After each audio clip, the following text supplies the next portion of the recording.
بسم اللہ الرحمن الرحیم۔ مثنوی مولانا روم کی ایمان افروز واقعات کی کتاب سے ہم جو واقعہ پڑھ رہے ہیں وہ ہے سلطان محمود غزنوی اور ایاز کا واقعہ۔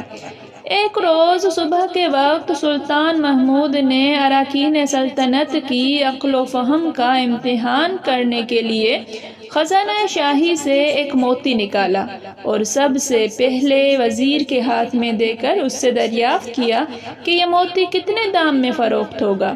وزیر نے عرض کیا کہ حضور، یہ موتی تو بہت ہی بیش قیمت ہے، سونے سے لدے ہوئے 200 گدھوں سے بھی اس کی قیمت زیادہ ہو۔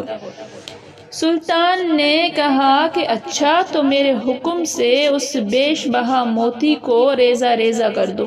وزیر نے عرض کیا کہ حضور، اس موتی کو ضائع نہ کروں گا، میں آپ کے خزانہ دولت کا خیر خواہ ہوں اور اس ہیرے کو توڑنا بدخواہی ہوگی۔ بادشاہ نے اس کو شاباش دی اور ایک شاہی خلعت عطا فرمائی اور اس موتی کو وزیر کے ہاتھ سے لے کر سلطنت کے ایک دوسرے مقرب عہدیدار کو دیا اور اس سے بھی اس کی قیمت دریافت کی۔ اس نے کہا، حضور، اس بیش بہا موتی کی قیمت آپ کے آدھی سلطنت ہے، خدا اس موتی کو محفوظ رکھے۔ بادشاہ نے اس کو بھی حکم دیا کہ اس موتی کو ریزہ ریزہ کر دو۔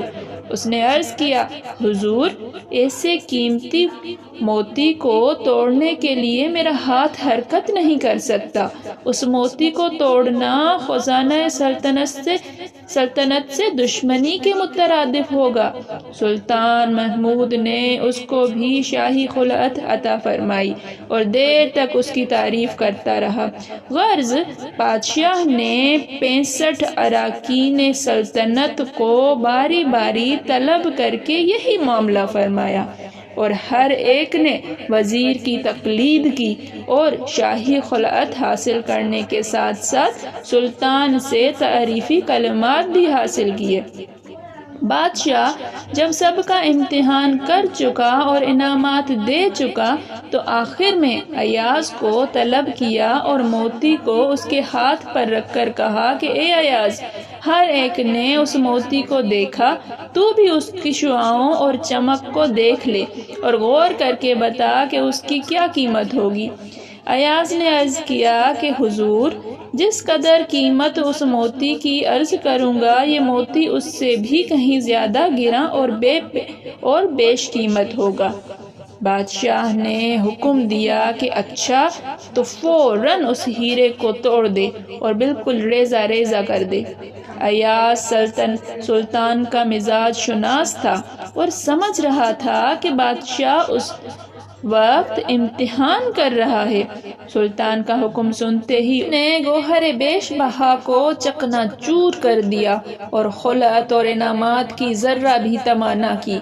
جیسے ہی ایاز نے وہ بیش بہا موتی توڑا، تمام اراکین سلطنت نے شور برپا کر دیا اور دیوان خاص میں ایک ہنگامہ مچ گیا۔ تمام وزراء سلطنت نے کہا کہ واللہ، یہ شخص بڑا ناشکرا اور نمک حرام ہے جس نے اس پر نور محترم موتی کو توڑ دیا۔ ایاز نے کہا، اے محترم بزرگوں، بادشاہ کے حکم کی قیمت زیادہ ہے یا اس موتی کی؟ اے لوگو، تمہاری نظر موتی پر ہے، بادشاہ پر نہیں۔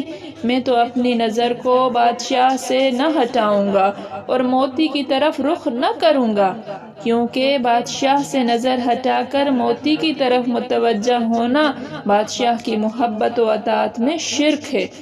جس وقت ایاز نے اس راز کو اراکین سلطنت پر ظاہر کیا، تمام اراکین جو ایاز کے مقرب بادشاہ ہونے کی وجہ سے حسد رکھتے تھے، اس کی فتح و کامیابی سے ذلیل و خوار ہو گئے۔